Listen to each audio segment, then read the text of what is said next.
We moved to New Prague in the fall of 2012, and I think we found out we were pregnant the next spring. Tracy surprised me with the pregnancy test. Brought it to the bedside early one morning. I believe it might have been a Saturday, and didn't know that she had even taken the test. So she just kind of held the stick in front of me and surprised me with it. Our pregnancy, for the most part, was pretty uneventful. Um, I was healthy. We had no concerns. We had um, a 2-vessel cord at our ultrasound, so we actually had a few extra appointments for that. But everything had come back very normal, so we were just really excited. Outside of being a guy dealing with your first pregnancy, and that was interesting. All of the aches and the pains and just how it changes your life and your life. I was a week overdue, so we had had a couple extra tests. I remember that Friday afternoon we had gone in to get monitored and everything looked awesome. And then Sunday morning, I woke up and I just didn't feel right, and so I sent Andy to church and told him I was fine, I just didn't feel good. Before church started, I had texted him and told him to come back home because I knew I was in labor at that point.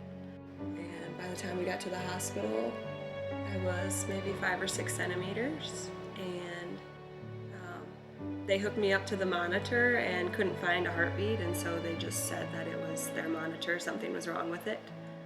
And so they hooked me up to another monitor, and they couldn't find a heartbeat there, and then another one, and then they tried a couple different things, and finally they brought the OB doctor in there, and he brought his ultrasound machine, and that's when they told us that there was no heartbeat, that sometime between Friday afternoon and Sunday morning that she had passed away.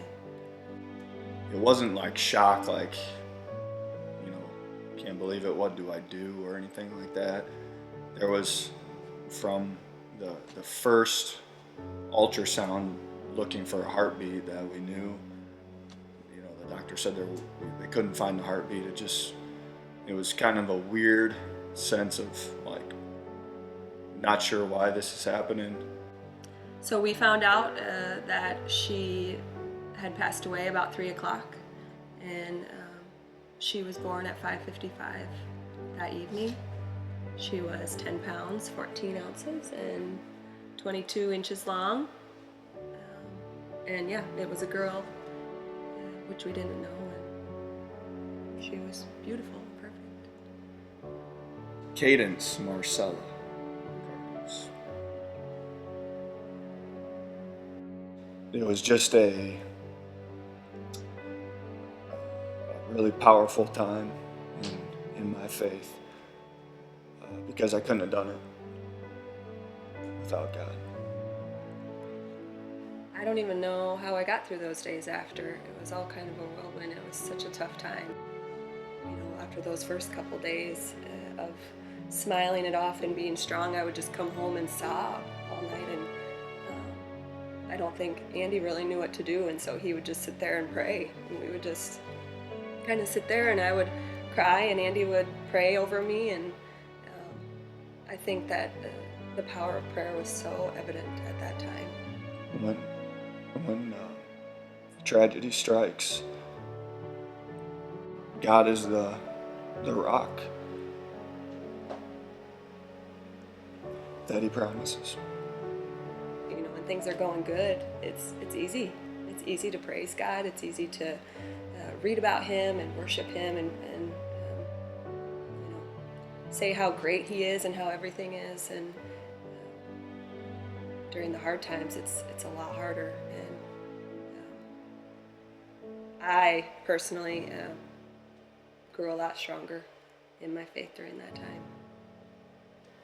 Pretty much almost exactly a year later, we found out we were pregnant again. I remember talking with my mom and sister, and they were saying, are you going to try to have another kid right away, or are you going to wait a little while? And I said, well, we're just going to see what God has in store for us. But I remember saying it would be difficult if we got pregnant right now, because it'd be kind of all the same landmarks at all the same time. And then shortly thereafter, we found out we were pregnant.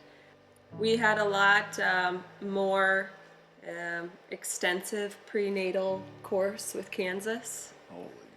But everything again was completely normal. And I went into labor at 38 and a half weeks. We went into the hospital on a Thursday night at about 1 a.m. and went straight to the OR, and she was born at 3:11 in the middle of the night. And we didn't call anyone or tell anyone we were going. We FaceTimed our parents at about 5 that morning with her in our arms, and so it was fun. Come on, keep crying. It's a girl. Yeah. Oh.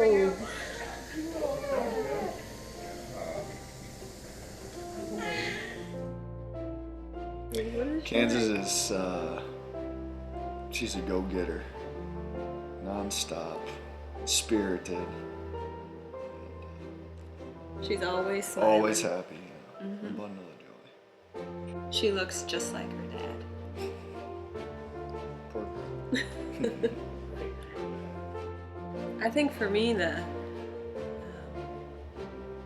my faith in Jesus and that hope that I wouldn't have without him is what brought me through it. The kind of people that we are, that most human beings are, is you think that you have to have an answer for everything. And there's no answers for a tragedy that you can come up with or that anybody can give you. But God.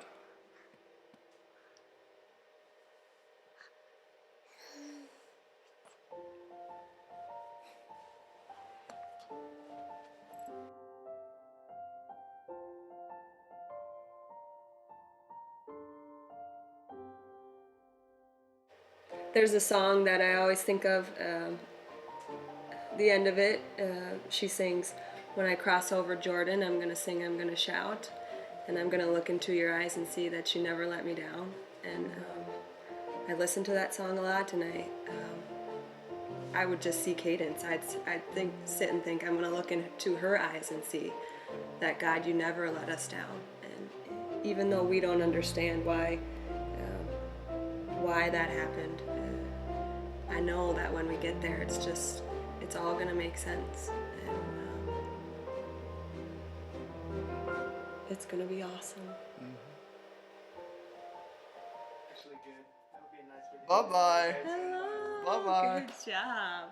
do it Say again. hello. Bye-bye.